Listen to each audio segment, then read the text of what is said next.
안녕하세요. 미국주식론 대학의 미준입니다. 2월 6일 오늘의 미국주식 뉴스를 시작합니다. 오늘도 변함없이 미국 주식 투자의 정석을 지키고 있는 미준에 오신 것을 환영합니다. 오늘은 제가 받은 아주 반가운 이메일 하나를 여러분들께 좀 공유하면서 시작을 해볼까 합니다. 이 이메일은요, 인베스팅닷컴에서 마케팅 매니저를 담당하고 계신 서성지 매니저님께서 보내셨는데요. 최근에도 정말 많은 분들께서 미주원 채널을 통해서 인베스팅닷컴에 가입해주고 계신다라고 감사의 메시지를 보내셨습니다. 그런데 최근 들어 똑같은 문의가 굉장히 많이 들어오고 있어서요. 이 부분에 대해서 다시 한번 공지를 해주세요라고 부탁하셨거든요. 어떤 부분이냐면요. 여러분들 제가 고정 댓글이라든지 설명란에 50% 할인 그 링크를 걸어드리잖아요. 근데 이 링크를 통해서 50% 할인된 가격에 investing.com에 가입을 하시기 위해서는요. 반드시 결제를 PC에서 진행하셔야 됩니다. 만약에 모바일로 결제하시면 50%의 할인을 적용받으실 수 없거든요. 그래서 반드시 결제는 PC에서 하셔야 된다. 그리고 나서 이제 사용하실 때는 물론 모바일 폰에서 사용이 가능하십니다. 이 부분을 좀 참고해 주셨으면 하고요. 그리고 또 한 가지 굉장히 반가운 뉴스가 하나 있는데요. 이번에 인베스팅닷컴 측에서 미중 쿠폰을 할인 기간을 무제한으로 연장하자 이런 제안을 주셨습니다. 그래서 앞으로는요, 단기간 이렇게 좀 프로모션 기간뿐만 아니라 미준 멤버분들께서는 제가 걸어드리는 링크를 통해서 investing.com에 가입하시면요, 연중 내내 언제나 상시 할인을 50%나 받으실 수 있다라고 좋은 소식을 전달해 드릴 수가 있을 것 같습니다. 제가 예전에도 한번 말씀드렸는데요. 미주는 하나의 플랫폼입니다. 그리고 플랫폼은요, 네트워크 효과라는 걸 발휘할 수 있거든요. 네트워크 효과는 사용자의 수가 늘면 늘수록 해당 플랫폼의 파워는 점점 더 커진다, 가치가 늘어난다. 이러한 이론을 우리가 네트워크 효과라고 합니다. 최근 들어서 미주원에 가입해 주시는 새로운 멤버분들이 많이 계시거든요. 그래서 가면 갈수록 미주원 커뮤니티의 파워가 점점 더 커가고 있습니다. 그러다 보니까 최근 들어서는 미주원과 협업을 원하는 분들도 많이 계시고요. 또 광고 문의도 굉장히 많이 들어옵니다. 하지만 제가 여러분들께 꼭 필요한 서비스만 선별해서 소개를 드릴 것을 이번 기회를 통해서 약속을 드릴 수 있도록 하겠습니다. 아울러서 최근 들어서 미주원에 합류하신 새로운 구독자분들께 환영의 말씀을 드리고 싶습니다. 자, 그러면 2월 6일 준비된 오늘의 미국 주식 뉴스 바로 시작합니다. 오늘도 어제 미국 증시 시황부터 정리하도록 하겠습니다. 가장 먼저 S&P 500 맵을 보시면요. 전반적으로 상승한 종목의 수가 굉장히 많았죠. 미주원과 한동안 함께 해주신 분들은 이제 S&P 500의 맵을 보면 어떤 일이 있는지 좀 눈치를 채실 수 있잖아요. 이렇게 시장의 폭이 확대된다는 얘기는요. 소형주, 중형주가 모두 좋은 모습을 보인다는 거죠. 그 얘기는 채권 금리가 하락했겠구나. 이렇게 우리가 짐작을 해볼 수가 있습니다. 실제로 미국의 10년 국채 금리는 4.446까지 떨어졌습니다. 따라서 매그니피센트 7만 좀 좋지가 않았고요. 어제는 전반적으로 시장의 모든 종목이 동반 상승하는 기분 좋은 장세가 펼쳐졌다. 이렇게 보시면 됩니다. 자, 그런데 매그니피센트 7 중에서도 굉장히 좋은 추세를 보이는 종목이 있잖아요. 어제는 아마존도 떨어지고 테슬라, 구글, 애플이 다 떨어졌잖아요. 그 와중에 엔비디아는 플러스 5.21%를 보였습니다. 따라서 한동안 주가의 흐름이 가장 좋지 않았던 반도체가 반등을 시도하고 있구나. 이 부분을 우리가 살펴볼 수가 있는 거고요. 또 하나의 종목, 메타가 0.1% 올라갔는데요. 이제는 13일 연속으로 상승하고 있습니다. YTD 수익률이 22%를 넘어가거든요. 그래서 올해 최고의 실적을 보이는 종목이 현재까지는 메타다. 정말 엄청난 모멘텀을 자랑하고 있습니다. 다음에는 S&P 500의 마켓 프레스 시장 폭을 살펴보도록 하겠습니다. 어제 46까지 떨어졌던 시장 폭이 51.49까지 올라갔습니다. 따라서 상당히 많은 종목이 상승 추세로 전환하고 있다는 것을 살펴볼 수가 있는 거고요.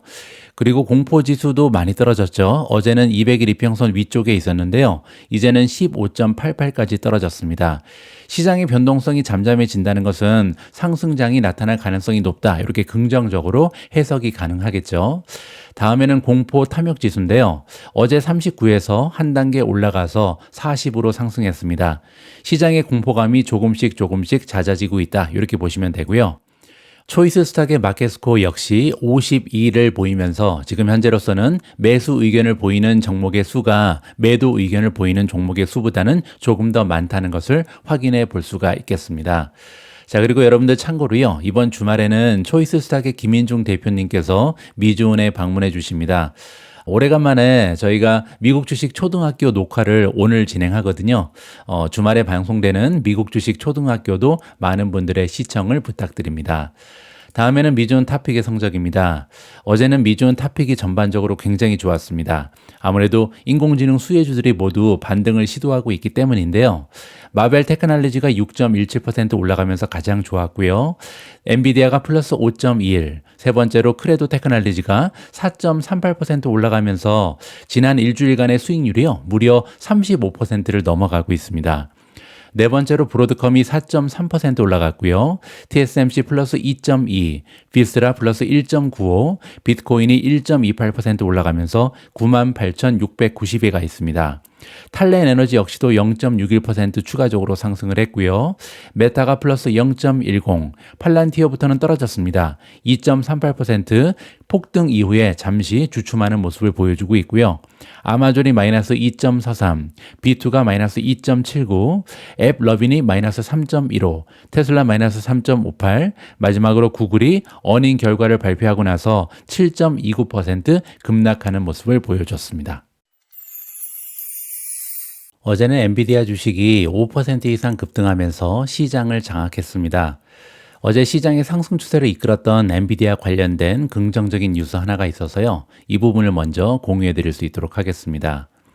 슈퍼마이크로 컴퓨터라는 주요 파트너가 엔비디아의 첨단 블랙엘 칩으로 구동되는 새로운 AI 데이터 센터 시스템이 이제 출하 준비가 되었다고 발표하자 엔비디아 주가는 수요일에 상승했습니다. 여러분들 참고로 슈퍼마이크로 컴퓨터는요, 서버를 만드는 기업입니다. 서버 그러면 조금 어렵게 느껴질 수 있는데 그냥 컴퓨터를 만든다 이러면 됩니다. 따라서 엔비디아 칩을 가지고 컴퓨터를 만들어서 데이터 센터에 납품하는 기업이 슈퍼마이크로 컴퓨터다 이렇게 보시면 되는데요. 드디어 엔비디아의 첨단 칩인 블랙엘 칩으로 서버를 만들기 시작했다. 그리고 이제는 제대로 출하 준비가 완료됐다 이렇게 발표를 한 거죠. 슈퍼마이크로 컴퓨터의 제품은요, AI 데이터 센터 개발자가 블랙엘 칩을 대량으로 실행하는 데 필요한 핵심 인프라로 구성되어 있다. 즉 서버를 만드는 기업이다. 이렇게 보시면 되고요.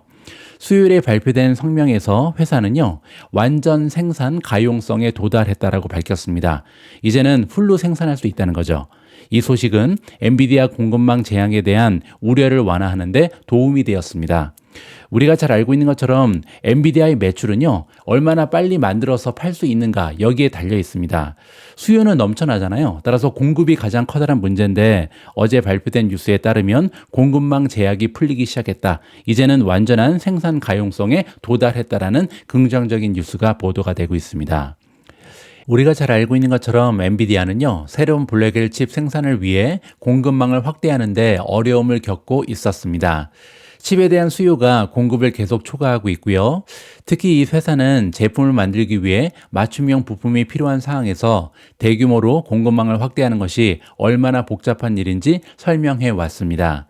여기 보시면요, 전 세계 거의 모든 회사가 우리의 공급망에 관여하고 있는 것 같다. 이렇게 엔비디아의 젠슨 황이 좀 과장해서 표현을 해주고 있거든요.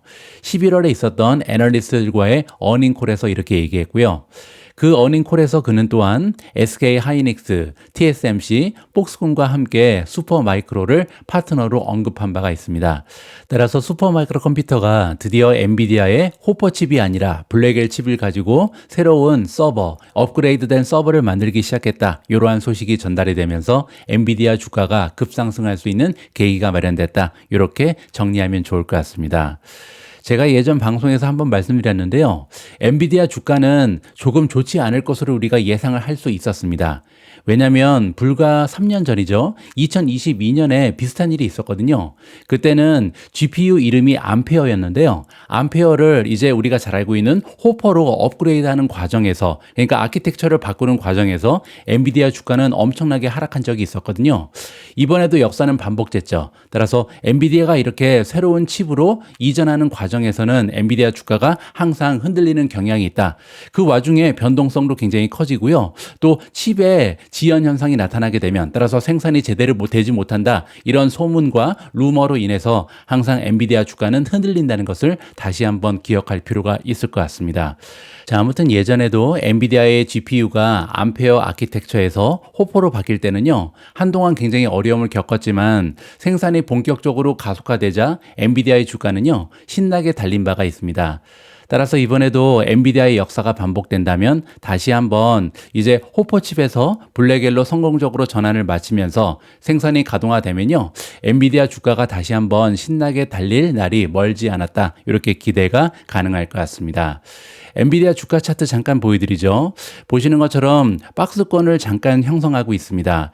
위에는 128달러고요. 아래는 115달러인데요. 지금 보시는 것처럼 115달러에서 단단하게 지지를 해주고요. 이제는 저항선 128달러를 돌파한다면 예전에 보시면 이 부분이 굉장히 좀 단단한 지지선이었거든요. 따라서 지금은 저항선으로 변해 있지만 다시 한번 128달러를 돌파하면서 긍정적인 추세를 만들어낼 가능성이 있다라고 정리해 드리겠습니다. 엔비디아는 현재 퀀트 스코어가 3.49인데요. 밸류에이션 때문이죠. D-를 받고 있는데 다시 한번 말씀드리지만 밸류에이션이 나쁘지 않습니다. 왜냐면요. 엔비디아는 예전에 5년 평균 밸류에이션이 보시는 것처럼 62배거든요.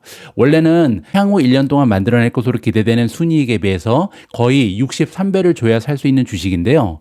이 주식이 지금은 박앤세일을 하고 있죠. 향후 1년 동안 만들어낼 것으로 기대되는 순이익에 비해서 41배만 주면 살 수 있는 굉장히 저렴한 상태다. 이렇게 보시면 되고요. 게다가 성장세가 너무나 좋기 때문에 PEG는 1.05까지 떨어졌습니다. 5년 평균은 1.9고요. 따라서 역사적인 밸류에이션에 비해서는 훨씬 더 저렴한 상태고요. 게다가 성장세는 오히려 가속화되고 있죠. 향후 다가오는 1년 동안 93.79%의 매출 성장을 기대할 수 있는 기업이 바로 엔비디아다. 이 부분을 기억할 필요가 있을 것 같습니다. 다음에는 아주 오래간만에 아마존 관련된 긍정적인 소식을 전달해 드릴 수 있을 것 같습니다. 저희 집에는 두 명의 아이가 있고요. 둘 다 각자 사용하는 알렉사가 있습니다. 그런데 이 AI 비서인 알렉사가 생각보다는 그렇게 똑똑하지가 못합니다. 우리가 알고 있는 챗 GPT라든지 제미나이에 비해서는 능력이 한참 떨어지거든요. 그래서 아무래도 활용도가 굉장히 낮죠. 뭐 예를 들어서 잘 때 자장가를 틀어줘 뭐 이 정도 주문할 수 있고요. 아니면 내일 아침에 7시에 깨워줘 뭐 이 정도의 알람 클락 같은 역할을 하는 게 여태까지의 알렉사의 모습이었습니다. 그런데 이번 기사의 제목을 보시면요. 아마존에 AI 알렉사가 온다라는 굉장한 소식이 발표가 됐거든요. 그 얘기는 이제 우리 아이들이 알렉사와 함께 수준 높은 대화도 가능해졌다. 이렇게 우리가 기대를 해볼 수가 있는 거죠. 잠깐 제가 챗GPT를 통해서 AI 알렉사가 시작되면, 출시되면 어떤 수준의 대화가 가능한지 보여드릴 수 있도록 하겠습니다. 이번에 아마존이 AI 알렉사를 출시한다는데 알고 있어? 네, 아마존에서 AI 알렉사를 새롭게 출시한다고 들었어요. 더 많은 기능과 개선된 성능을 가진 제품이라고 해요. 언제쯤 출시돼? 아마 10월 26일 뉴욕에서 새로운 알렉사를 공개할 예정입니다. 하지만 출시일은 아직 확정되지 않았다고 합니다. 다시 한번 얘기해줘. 잘 못 들었어. 아마존은 2월 26일에 뉴욕에서 새로운 알렉사를 공개할 예정인데 정확한 출시일은 아직 확정되지 않았다고 해요. 이번에 출시되는 AI 알렉사는 기존의 알렉사랑 비교해서 어떤 기능이 추가되는 거야? 새로운 AI 알렉사는 더 자연스러운 대화 능력을 갖췄고 사용자의 명령을 더 정확하게 이해한다고 합니다. 또한 스마트홈 기기와의 연동이 강화되고 개인화된 추천 기능도 추가된다고 해요. 그러면 너랑 기능이 비슷해지는 건데 챗GPT의 인기가 떨어지지 않을까? 새로운 알렉사가 등장해도 각각의 AI는 다른 장점을 가지고 있어요.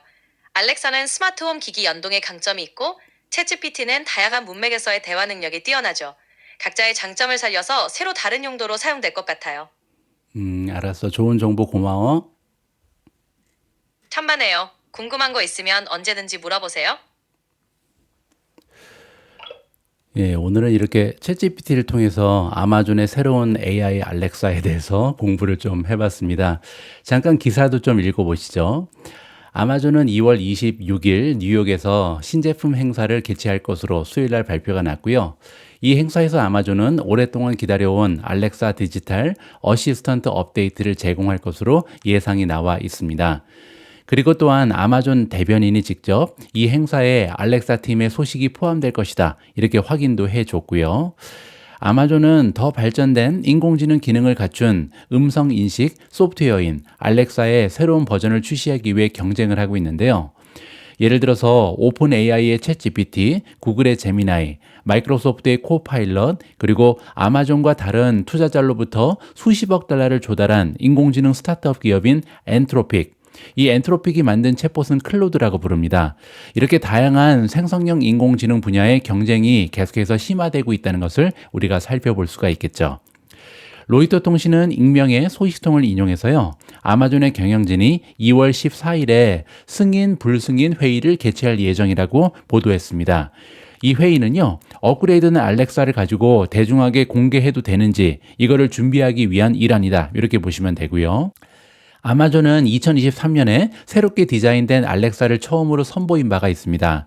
그때 이제 출시되지 않은 기능이었던 렛츠 챗의 일환으로 아마존 경영진과 음성 비서 간의 실시간 대화를 보여준 적이 있었거든요. 아마존은 그 행사 이후에 추가적인 알렉사 업데이트에 대한 세부 사항을 거의 공유하지 않았습니다. 따라서 과연 어느 정도의 능력을 가진 알렉사가 등장할지는 아직은 미지수다, 이렇게 보실 수가 있겠죠. CNBC는 지난해 아마존이 AI 기능을 갖춘 알렉사를 개편할 준비를 하고 있고요. 기술 비용을 충당하기 위해서는 월 구독료를 부과할 것이다 라고 보도한 적이 있습니다. 따라서 이번에 아마도 구독 모델이 동시에 출시될 가능성이 높다, 이렇게 우리가 기대를 해볼 수가 있겠죠. 자, 오래간만에 아마존의 펀더멘탈을 보도록 하겠습니다. 퀀트 레이팅은 3.48이고요. 밸류에이션이 D-를 받기 때문에 3.5를 넘지 못하고 있죠. 자, 그러면 밸류에이션이 어느 정도인지 봐야겠죠. 보시는 것처럼 아마존 역시도 밸류에이션이 나쁘지가 않습니다. 왜냐하면 PE 레이시오가 5년 평균은 나오지가 않는데요. 그 이유가 뭐냐면 적자로 떨어진 적이 있었기 때문이죠. 그래서 논갭을 봐야 할 것 같은데요. 논갭 PE 레이시오를 포워드로 봤을 때 과거 5년의 평균은 177배인데요. 지금은 47배까지 떨어져 있습니다. 갭으로 봐도 47배고요. 따라서 아마존은 지금 현재 과거에 비해서 밸류에이션이 조금 더 떨어져 있다는 것을 볼 수가 있는 거고요. 현재 아마존의 모멘텀은 26가지 지표 중에 4가지가 매도고요. 13가지가 매수입니다. 9가지는 중립을 가리키고 있고요. 따라서 지금 현재 모멘텀도 나쁘지가 않다, 이렇게 보실 수가 있겠죠. 아마존의 1년 주가 차트인데요. 보시는 것처럼 한 6개월 정도 신나게 상승 추세를 지켜내고 있습니다. 채널 안에서 오르락 내리락을 반복하면서 지금은 상승 추세를 지키는 모습을 굉장히 선명하게 보여주고 있고요. 지금 현재로서는 약간의 통한 모습을 보이면서 방향을 결정할 예정이다, 이렇게 보시면 되겠죠. 자, 그리고 참고로 아마존은요, 오늘 어닝 결과를 발표합니다. 2월 6일 날 포스트 마켓이니까 시장이 끝나고 나서 어닝 결과가 발표가 되는데요. 이번 어닝에 대한 시장의 전망치는 갭 EPS가 1달러 48센트고요. 레비뉴, 매출 같은 경우는 187.23 빌리언을 기대하고 있습니다. 최근 들어서 EPS의 리비전을 보시면요, 3달 동안 36번이 수정이 됐는데요. 수정 중에 2번만 하향 조정된 거고 34번은 상향 조정됐습니다. 따라서 시장의 전문가들은 아마존의 실적이 굉장히 좋을 것이다, 이렇게 전망을 하고 있다는 것을 우리가 눈치챌 수가 있겠죠. 자, 어쨌든 오늘 시장이 마감된 이후에 아마존이 좋은 어닝을 발표하면서 주가가 긍정적인 방향으로 흘렀으면 하는 바람을 가져봅니다. 오늘은 아주 오래간만에 ETF 하나를 소개해 드릴 수 있도록 하겠습니다. 오늘 여러분들께 소개해 드릴 ETF의 이름은 ER Shares Private Public Crossover ETF인데요. 티커 네임은 XOVR입니다. 일단 여러분들 DXYZ라는 ETF를 기억하시는지 모르겠습니다. 예전에 미준 방송에서 잠깐 언급을 드렸었고요. 또 저를 비롯해서 많은 분들께서 투자하셔서 굉장히 좋은 수익을 낸 적이 있는 ETF입니다. 이 펀드는요, 약 37%가 스페이스 X에 들어가 있습니다. 뭐 그뿐만이 아니라 오픈 AI에도 투자가 가능하죠. 그런데 문제는 장부 가격에 비해서 11배나 프리미엄으로 거래가 되고 있고요. 거래 수수료가 무려 2.5%입니다. 그래서 그때 저를 비롯해서 대부분의 미존 구독자분들께서는 투자를 포기하고 대부분 다 매도하신 걸로 저는 이해하고 있습니다. 자, 그런데 오늘은요, 스페이스X라는 매력적인 비상장 기업에 우리가 투자할 수 있는 또 하나의 방법을 소개해드리고자 합니다. 그게 바로 ER Shares Private Public Crossover ETF인데요. 이 ETF는요, 2025년 2월 3일 기준으로 스페이스X의 운용 자산의 10.83%를 투자하고 있습니다. 그리고 이는 DXYZ이 37%니까 얼핏 보기에는 굉장히 작은 금액이다. 이렇게 보실 수가 있는데요. 운용 자산의 규모가 4배 정도 더 큽니다. 따라서 시장 가격으로 환산된 100분율로 기준으로 하면 데스티니, 즉 DXYZ보다 할당량이 오히려 더 많다. 이렇게 보실 수가 있겠죠. 게다가 수수료 역시 0.75%니까요. 아까 DXYZ 같은 경우는 수수료가 2.5%라고 말씀드렸죠. 상당히 많은 차이가 있다라고 긍정적으로 평가 가능합니다. 자, 그러면 ER Shares Private Public Crossover ETF는 어떤 특징이 있는지 이 부분에 대해서 설명을 드리고자 합니다. 자, 첫 번째로 XOVR 같은 경우는요, 투자의 대부분이, 즉 85% 이상이 ER30TR 지수에 들어가 있고요. 나머지는 사모펀드가 이제 비상장 기업이다. 이렇게 보시면 되죠. 따라서 상장 기업과 비상장 기업 모두에 동시다발적으로 투자하는 아주 독특한 구조를 가진 ETF다. 이렇게 보시면 됩니다.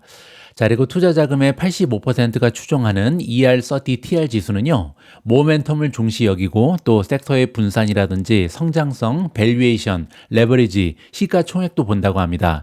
따라서 시가총액이 작은 종목은 포기한다. 이렇게 보시면 되고요. 적어도 중형주 아니면 대형주만 투자를 진행하고 있다라고 이해가 가능합니다. 자, 그리고 기업가 정신 팩터를 넣는다. 이런 부분이 있는데요. 이건 뭐냐면 리더가 누군지, 그리고 얼마나 혁신적인지, 성장 수준은 어떤지 이 부분에 굉장히 높은 점수를 부여한다라고 이해가 가능합니다. 자, 그리고 이 지수는요, 분기별로 10%에서 20%의 리밸런싱을 주기적으로 하고 있다라고 파악해 볼 수가 있었습니다. 자, 다음에는 가장 중요한 투자 기업이죠. 과연 탑10 종목은 어떤 종목인지 한번 살펴보시죠. 첫 번째, 1위는 스페이스X고요. 전체 자금의 10.83%가 들어가 있습니다. 두 번째는 구글인데 6.31%를 담당하고 있고요. 메타가 5.26%, 엔비디아가 4.28%, 오라클이 3.99%고요. 세일즈포스가 3.76, 앱러빈이 3.43, 크라우드스트라이크 3.24, 로빈훗 3.15, 그리고 도어대시가 3.12%입니다. 보시는 것처럼 탑10 중에 지금 스페이스X를 제외한 나머지 종목은 모두 상장 기업이다. 이렇게 이해가 가능하겠죠. 자, 다음에는 섹터별 비중인데요. 보시는 것처럼 IT, 기술주가 44.2%를 차지하고 있고요. 산업재가 15.1%, 커뮤니케이션 서비스가 12.6%, 컨슈머 디스크레셔너리, 이거는 임의 소비재죠. 9.57, 파이낸스, 금융주가 9.09, 마지막으로 헬스케어에 8.4%의 자금이 투여되어 있다. 이렇게 보시면 될 것 같습니다. 자, 그러면 우리가 XOVR에 투자할 만한 이점이 무엇이 있을까? 어떠한 장점을 가진 투자처인가? 이 부분을 한번 살펴봐야겠죠. 자, 일단 가장 큰 부분은 스페이스X의 투자입니다.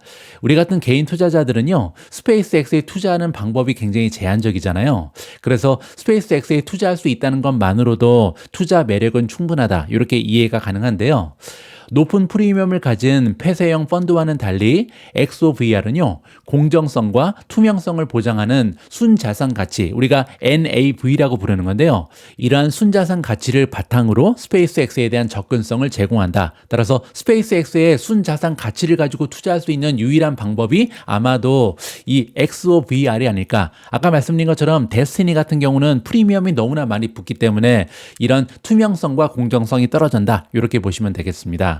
자, XOVR의 두 번째 장점은요, 하이브리드 전략입니다. 이게 무슨 얘기냐면, 비상장 기업은요, 잠재력이 인정을 받는데 굉장히 오랜 시간이 필요할 가능성이 있거든요.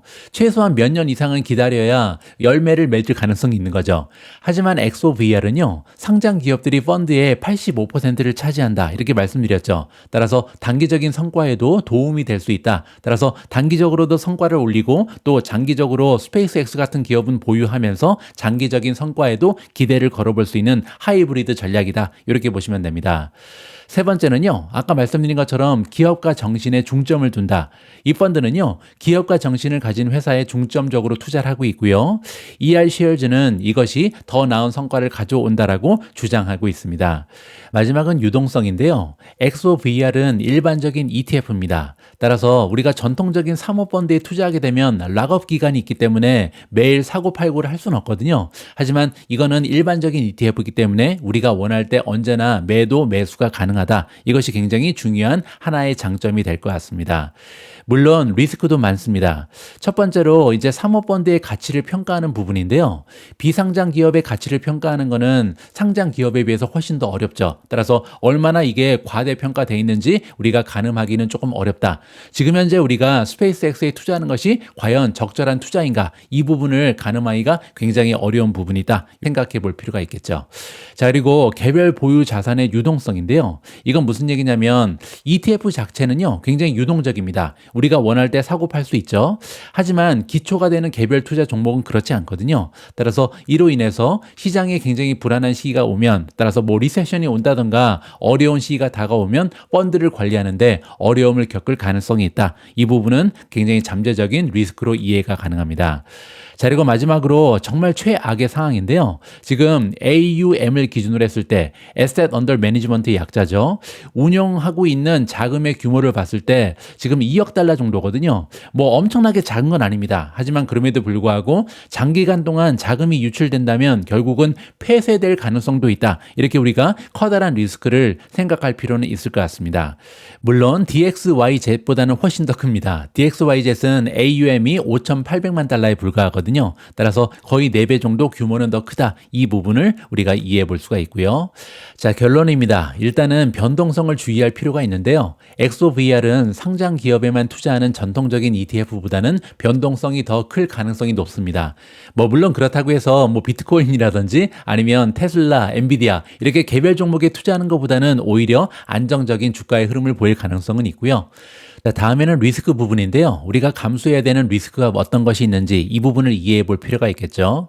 자, 일단은 성장 위주로 투자를 하는 거기 때문에 변동성이 극심할 가능성이 높고요. 또 비유동성, 그리고 세 번째로 집중 위험. 이건 뭐냐면요. ETF의 10% 이상, 거의 12% 가까이가 스페이스X에 가 있잖아요. 따라서 스페이스X의 미래에 따라서 주가의 흐름이 심하게 좌지우지된다. 이 부분을 우리가 이해할 필요는 있을 것 같습니다. 세 번째로 투자 기관인데요. 사모펀드 투자는 보통 잠재력을 최대한 발휘하기 위해 장기적인 투자가 필요하다. 따라서 스페이스X 때문에 이 펀드에 투자를 한다면 아마도 오랫동안 투자할 필요가 있다라고 이해해 볼 수가 있겠습니다.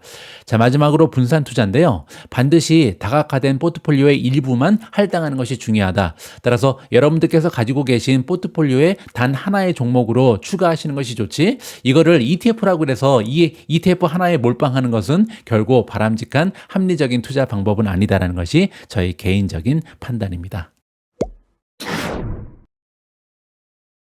다음으로 준비된 기사는 마이크로 스트래티지 관련된 소식인데요.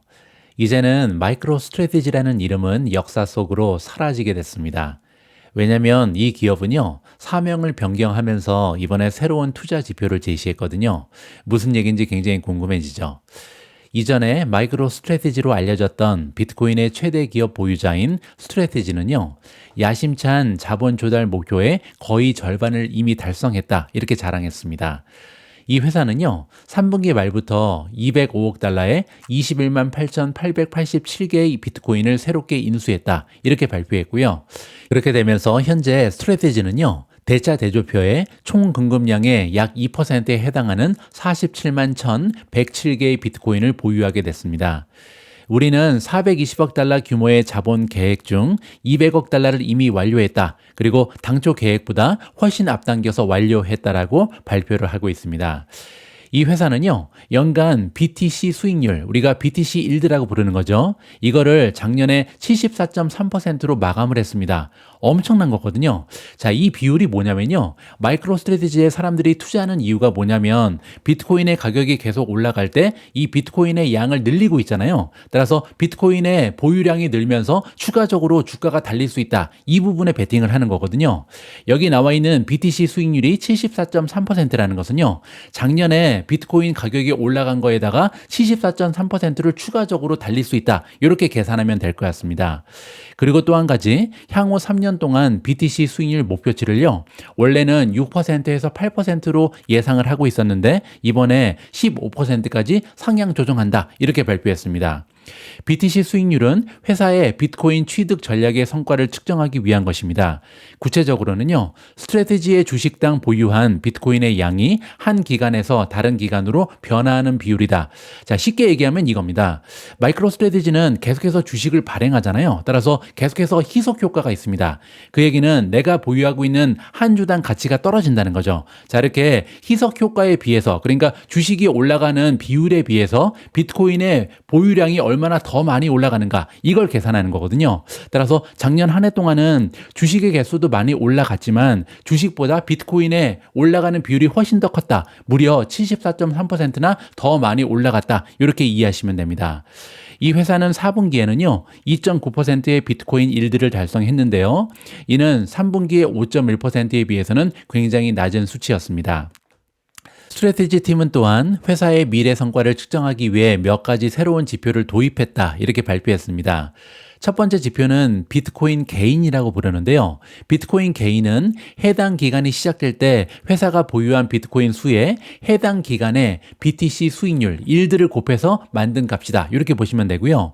두 번째 지표는 비트코인 달러 게인이라고 부르는데요. 이건 뭐냐면 분기 마지막 날 오후 4시 기준으로 비트코인 시장 가격을 기준으로 그 가치를, 그러니까 비트코인 게인의 가치를 달러로 환산한 거다. 조금 이따 제가 예시를 통해서 좀 설명을 드릴 수 있도록 하겠습니다. 스트래티지는요, 2024년에 결론적으로 14만 538 비트코인 게인을 달성했다. 이렇게 발표했고요. 그리고 올해 같은 경우는 100억 달러의 비트코인 달러 게인을 목표로 하고 있다. 이 얘기는요, 100억 달러를 우리 주주들이 나눠 가질 수 있다. 이러한 식으로 이해하면 될 것 같습니다. 자, 이거를 조금 쉬운 예로 제가 정리를 좀 해드리도록 하겠습니다. 자, 예를 들어서요, 분기 초에 비트코인 보유량이 100개였다. 이렇게 가정을 하고요. 비트코인 일드, 비트코인 수익률을 15%로 설정을 해보도록 하겠습니다. 여기서 비트코인 일드가 15%란 얘기는요, 주식 수의 증가에 비해서 비트코인 수의 증가가 15%로 더 많았다. 이렇게 이해가 가능하고요. 자, 마지막으로 분기 말의 비트코인 가격은 9만 달러로 설정을 하겠습니다. 자, 이렇게 되면요, 우리가 비트코인 게인을 계산해 볼 수가 있는데요. BTC 게인은 분기 초에 비트코인 보유량 곱하기 비트코인 일드라고 말씀드렸죠. 따라서 분기 초에 보유량이 100개였잖아요. 100개 곱하기 15%, 수익률이 15%, 이렇게 나오면요, 15 비트코인을 우리가 BTC 게인으로 우리가 계산해 볼 수가 있겠습니다. 자, 이 얘기는 뭐냐면요, 주식의 희석 효과를 감안하더라도 이 회사가 해당 분기에 15개의 비트코인을 추가적으로 확보했다. 이렇게 그 의미를 해석해 볼 수가 있는 거고요.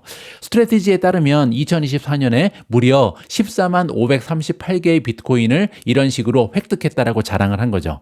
자, 두 번째로 비트코인 달러 게인은요, 공식은 간단합니다. 앞에서 계산한 비트코인 게인 곱하기 분기 마지막 날 비트코인 가격이거든요. 그 얘기는 앞에서 비트코인 게인이 15개였기 때문에 15개의 비트코인 곱하기 하나당 9만 달러죠. 마지막 날 가격이. 따라서 135만이다. 이렇게 계산이 나옵니다. 따라서 이 예시에 따르면요, 비트코인 게인이 달러로 환산하면 135만이잖아요. 따라서 135만 달러의 가치가 새롭게 한 분기 동안 창출됐다. 이러한 식으로 예시를 들어서 설명드릴 수가 있겠습니다. 자, 그런데 실제로 스트래티지의 목표는요, 2025년 한 해 동안 100억 달러의 BTC 달러 게인을 목표로 하고 있거든요. 따라서 지금 스트래티지가 목표로 하는 것은요, 1년 동안 무려 100억 달러의 가치를 늘리겠다. 비트코인만 가지고도 이 정도를 해낼 수 있다. 이렇게 야심찬 목표를 가지고 있다라고 이해하시면 될 것 같습니다. 오늘 마지막으로 준비된 기사는 테슬라 관련된 소식인데요. 최근에 테슬라의 주가 흐름이 굉장히 좋지가 않습니다. 그리고 일각에서는 테슬라의 주가가 떨어지는 이유가 일론 머스크의 정치적인 행보 때문이다. 이러한 의견이 대두되고 있거든요. 어떤 내용인지 이 기사를 통해서 살펴볼 수 있도록 하겠습니다. 오늘 이 기사는 제가 읽어드리기보다는 제 목소리를 닮은 AI의 목소리를 통해서 함께 살펴보도록 하겠습니다. 오늘 방송은 여기까지입니다. 2월 6일 미준 방송 함께 해주신 모든 분들께 진심으로 감사 말씀드립니다. 저는 내일도 여러분들 투자 활동에 도움될 수 있는 다양한 정보 취합해서 다시 찾아뵙겠습니다. 우리 모두가 미국 주식 투자를 은퇴하는 그날까지 다 함께 화이팅입니다. 행복한 하루 되세요. 감사합니다. 테슬라의 독일 내 판매량이 지난달 59% 급감했다. 독일 연방자동차 청정원 페더럴 모터 트랜스포트 어소러티에 따르면 테슬라는 1월에 단 1277대의 신차만을 등록했으며 이는 2021년 7월 이후 최저 월간 판매량을 기록한 셈이다. 이러한 테슬라의 판매 감소는 독일의 전기차 시장이 같은 달 54% 성장한 것과 대조를 이룬다. 테슬라의 판매량은 영국과 프랑스에서도 감소했으며 이는 유럽의 주요 전기차 시장 전반에 걸친 하락세를 보여준다.